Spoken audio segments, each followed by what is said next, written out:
But there have been times when we felt like we were beggars. I played a key role as chair of the African Union during the COVID period. We felt like we were beggars when it came to vaccine availability, when we felt we needed access to vaccines, and the Northern Hemisphere countries had bought all the vaccines in the world, and they were hogging them. And they didn't want to release them at the time when we needed them most. And we felt like we were begging.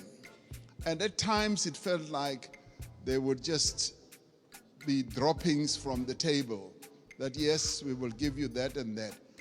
And let me tell you something that generated a lot of resentment.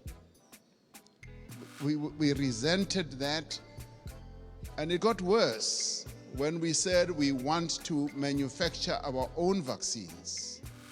And when we went to the WTO, there was a lot of resistance, enormous resistance.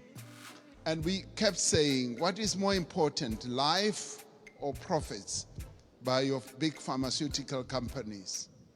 And that too, I must tell you now, generated and deepened that disappointment and resentment on our part, because we felt like life in the Northern Hemisphere is much more important than life in the global South.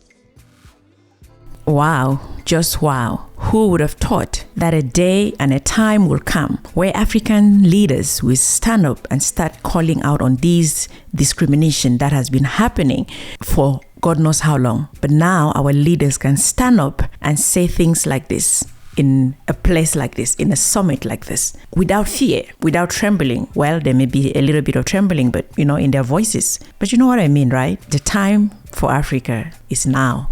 The youth are watching, the future leaders are watching, and they are rooting for you, Mr. President. This right here is another defining moment for the future of Africa.